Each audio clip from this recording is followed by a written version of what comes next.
నమస్కారం. నేను మీ రవికిరణ్ శర్మ, వేలూరి. మరి ఫిబ్రవరి నెల రాబోతోంది కదండి. మరి ఫిబ్రవరి నెలలో ఏ ఏ రాశుల వారికి ఏ రకమైనటువంటి అనుకూలతలు ఉన్నాయి, ఏ రకమైనటువంటి ప్రతికూలతలు ఉన్నాయి, గ్రహ బలం ఏ విధంగా ఉంది, గ్రహాలు అనుకూలంగా ఉన్నాయా ప్రతికూలంగా ఉన్నాయా అనే విషయాన్ని గురించి ఈరోజు మనం చెప్పుకోవడం జరుగుతుంది. మరి ఫిబ్రవరి నెలలో నవగ్రహ పరిపాలన ఏ రకంగా ఉంది, నవగ్రహాలు ఏ రాశుల్లో సంచారం చేస్తున్నాయి, ఏ రాశుల వారికి ఏ ఏ గ్రహ అనుకూలతలు ఉన్నాయి అనే విషయాన్ని గురించి చెప్పడం జరుగుతోంది.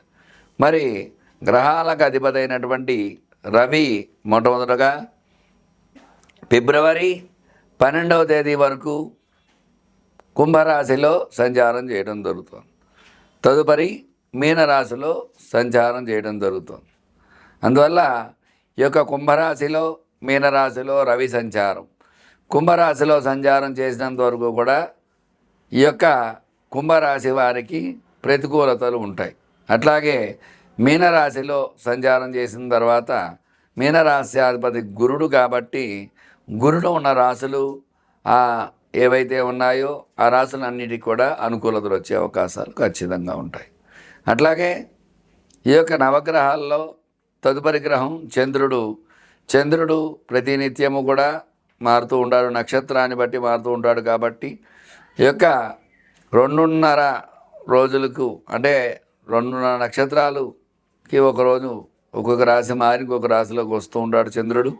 అందువల్ల ఆ చంద్రుడు ఏ రోజున ఎలా ఉంటుందో అనే విషయాన్ని అప్పటికప్పుడే చెప్పుకోవాలి. కాబట్టి చంద్రానుకూలత సాధ్యమైనంత వరకు చంద్రుడు మనఃకారకుడు, చంద్రబలం అది ఉంటుంది. చంద్రుడు ఏ గ్రహంతో కలిస్తే ఆ ఫలితాన్ని ఇస్తూ ఉంటాడు.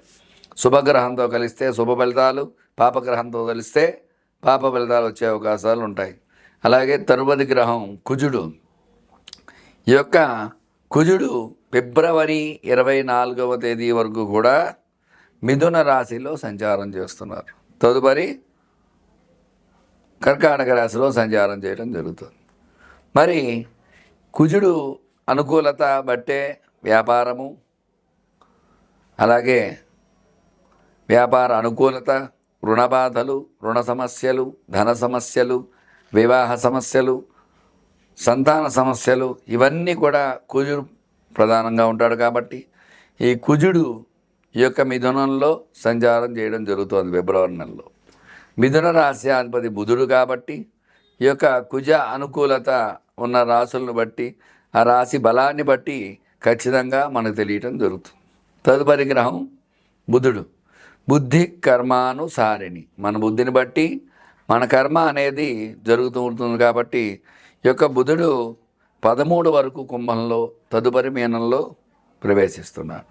మరి కుంభంలో ప్రవేశించినప్పుడు శనికి బుధుడు శత్రువు అయితే కాదు, మిత్రుడే. కాబట్టి ఆ యొక్క బుధ సంచారం శని క్షేత్రంలో సంచారం చేసినప్పటికీ కూడా బుధ సంచారం అనుకూలంగా ఉంటుంది.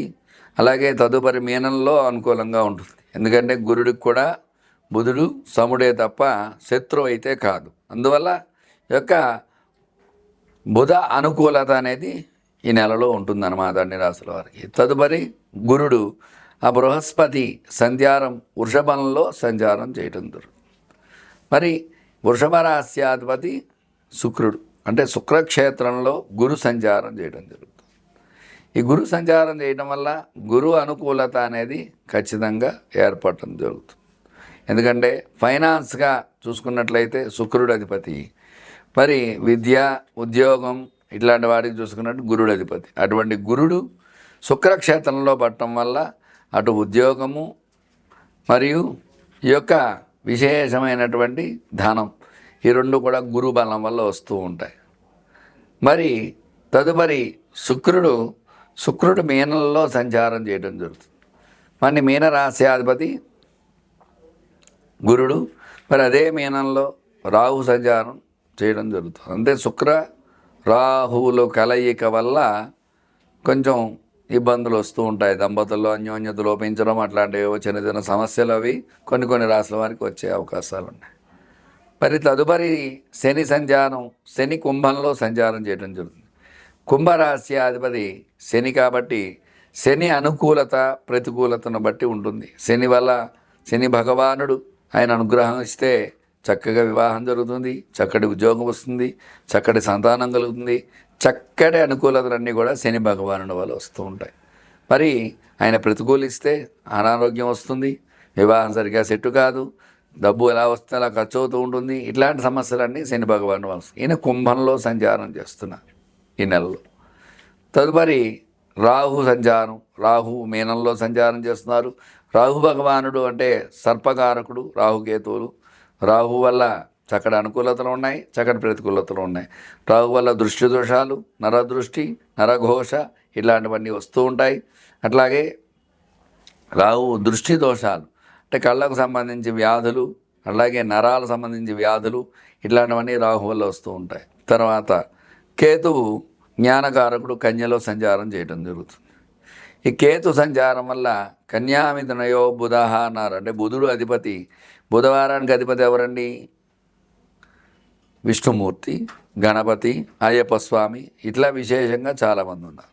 మరి అటువంటి బుధవారానికి అధిపతి అయిన బుధుడు అనుకూలంగా ఉన్నటువంటి కన్యలో, ఈ యొక్క కేతువు కన్యలో సంచారం చేయడం వల్ల కొంతమందికి అనుకూలతలు, కొంతమందికి ప్రతికూలతలు. ఇట్లా ఈ నవగ్రహ పాలన అనేది ఫిబ్రవరి నెలలో ఈ రకంగా ఉండబోతోంది. అందువల్ల వీరి యొక్క స్థితిగతులను బట్టి శత్రువు అయితే రాస్యాధిపతి అనుకూలత ప్రతికూలతలు, రాస్యాధిపతి మిత్రుడైతే అనుకూలతలు, ఇట్లా మనకి అనుకూలత ప్రతికూలత అనేది వస్తూ ఉంటుంది. కాబట్టి చక్కగా వాటిని బట్టి ఏ రాశి వారికి ఏ రకంగా ఉండబోతోంది అనే విషయాన్ని వివరంగా చెప్పడం జరుగుతోంది. మిథున రాశి వారికి ఫిబ్రవరి నెలలో ఏ రకంగా ఉండబోతోంది అనే విషయాన్ని, ఎలాంటి అనుకూలతలు ఉన్నాయి, ఎలాంటి ప్రతికూలతలు ఉన్నాయి, ఎలాంటి రెమెడీలు పాటించాలి అనే విషయాన్ని చెప్పడం జరుగుతోంది. మరి మిథున రాశ్యాధిపతి బుధుడు అనుకూలంగా ఉన్నాడు కాబట్టి ఈ రాశికి అనుకూలతలు ఎక్కువగా ఉన్నాయి. ఎందువల్ల అంటే బుద్ధి కర్మానుసారిణి, మన బుద్ధిని బట్టి మన కర్మ అనేది జరుగుతుంది. మరి ఈ యొక్క కర్మకారకుడు, బుద్ధికారకుడైన బుధుడు అనుకూలంగా ఉన్నాడు కాబట్టి ఈ రాశి వారికి అనుకూలతలు ఎక్కువగా వచ్చే అవకాశాలు ఉన్నాయి. మరి మిథున రాశిలో ఉన్నటువంటి స్త్రీ పురుషులు ఎవరైతే ఉన్నారో వారందరికీ కూడా విశేషమైనటువంటి యోగాలు ఉన్నాయి. మరి వివాహ ప్రయత్నం చేసేవారికి అనుకూలతలు ఉన్నాయి. ఖచ్చితంగా సంబంధాలు రావటము, సెటిల్ అవ్వటము ఇట్లాంటి అవకాశాలు ఈ రాశిలో స్త్రీ పురుషులందరికీ ఖచ్చితంగా ఉన్నాయి. మరి సంతానంగా ఎదురు చూసేవారు ఎవరైతే ఉన్నారో సంతానానికి శుభ అనుకూలతలు వచ్చే అవకాశాలు ఉంటాయి. చక్కగా శుభవార్తలు వింటారు, చక్కటి సంతానాన్ని పొందే అవకాశం ఈ రాశి వారికి ఈ నెలలో ఉంటుంది. మరి వ్యాపారపరం చూసుకున్నట్లయితే బుధుడు వ్యాపారకారకుడు. మరి ఆయన అనుకూలంగా ఉన్నాడు కాబట్టి వ్యాపారంలో విజయకేతనం ఎగరవేయటం, అన్ని రంగాల్లో చక్కగా డబ్బు సంపాదించడం అట్లాంటి అవకాశాలు ఖచ్చితంగా ఉంటాయి. అందువల్ల వ్యాపారం బాగుంటుంది. వ్యాపార రంగంలో చక్కటి ధనాన్ని ఆర్జించడం సాగుతుందన్నమాట. మరి ఉద్యోగ ప్రయత్నం చేసేవారికి మంచి ఉద్యోగం రావటం, మంచి ప్రయత్నాలన్నీ అనుకూలించడం, ఉద్యోగంలో ఉండే వాళ్ళకి ప్రమోషన్స్ రావడం ఇట్లాంటివన్నీ ఖచ్చితంగా ఉంటాయి. విద్య చదువుకునే విద్యార్థులు కూడా బుధుడు అధిపతి అవ్వడం వల్ల ఆ చదివిన చదువు జ్ఞాపకం ఉండడం, సద్బుద్ధికారకుడు అనుకూలంగా ఉండడం ఇట్లాంటి అవకాశాల వల్ల చక్కటి చదువులు చదువుతారు పిల్లలు. మంచి శ్రేణి ఉత్తీర్ణతలతో పాస్ అవ్వడం ఇట్లాంటివన్నీ జరిగే అవకాశాలు ఉన్నాయి. మరి స్టాక్ మార్కెట్ పరంగా చూసుకున్నట్లయితే స్టాక్స్ పెరిగే అవకాశాలు ఉన్నాయి. వీటిలో లాభాలు ఆర్జించే అవకాశాలు ఖచ్చితంగా ఉన్నాయి. రియల్ ఎస్టేట్ పరంగా చూసుకున్నట్లయితే రియల్ ఎస్టేట్ కొంచెం మిశ్రమంగా ఉంటుంది. అయినప్పటికీ కూడా కొంచెం లాభాలు ఆర్జించే అవకాశాలు ఉన్నాయి. కొన్ని ఫ్లాట్స్ అమ్ముడే అవకాశాలు ఈ నెలలో ఖచ్చితంగా ఉన్నాయి. వ్యాపారం అభివృద్ధి అది ప్రారంభమవుతుంది ఖచ్చితంగా. అట్లాగే సినీ రంగంలో ఉండేవారికి సినీ పరిశ్రమ కూడా అనుకూలంగా వచ్చే అవకాశాలు ఖచ్చితంగా ఉన్నాయి. ఎందువల్ల అంటే సినీ రంగంలో కూడా బ్లాక్ బస్టర్స్ మూవీస్ అన్నీ కూడా బయటికి రిలీజ్ అవ్వటం, అలాగే సినీ రంగంలో మంచి ఏవైతే రిలీజ్ చేశారో ప్రజాదరణ పొందడం, ఇదంతా కూడా హీరోల దగ్గర నుంచి కూడా అందరికి కూడా మంచి పేర్లు రావటం, తద్వారా అనుకూలతలు వచ్చే అవకాశాలు సినీ రంగంలో కూడా ఎక్కువగా ఉన్నాయి. మొత్తం మీద ఈ రాశి వారికి అనుకూలతలు ఎక్కువగా ఉన్నాయి ప్రతికూలతల కంటే. అయితే ఆరోగ్యపరంగా కూడా చిన్న చిన్న ఇబ్బందులు అయితే ఉంటాయి, జాగ్రత్తలు వహిస్తూ ఉండాలి. అందువల్ల వీళ్ళు మొత్తం మీద చూసుకున్నట్లయితే ఇబ్బందులు అనేవి చాలా చాలా తక్కువగా ఉంటాయి. రుణ బాధలు అవన్నీ కూడా తొలగిపోతాయి. మొత్తం మీద వీళ్ళు విశేషంగా ఈర్ష్య, అసూయ, ద్వేషాలు వెళ్ళిపోయి ఉంటాయి. వీళ్ళు ఆంజనేయ దండకము ప్రతినిత్యము పారాయణ చేయటము, ఆంజనేయ స్వామికి సింధూర అర్చన చేయటం ద్వారా ఈ యొక్క ఈర్ష్య, అసూయ, ద్వేషాల నుంచి బయటపడే అవకాశం వీళ్ళు ఖచ్చితంగా ఉంటుంది. చూశారు కదండి, ఈ రాశివారు ఎలాంటి పూజ చేసుకోవాలో, ఎలాంటి అనుకూలతలు ఉంటాయి, ఎలాంటి ప్రతికూలతలు ఉంటాయి అనే విషయాన్ని చెప్పడం జరిగింది. మీకు ఎలాంటి సందేహాలున్నా స్క్రీన్పై నా నెంబర్ రోల్ అవుతూ ఉంటుంది. నా నెంబర్కి కాల్ చేసినట్లయితే సమస్య ఇది, పరిష్కారం నాది ఖచ్చితంగా చెప్పడం జరుగుతుంది. మీ రవికిరణ్ శర్మ, వేలూరి. నమస్కారం.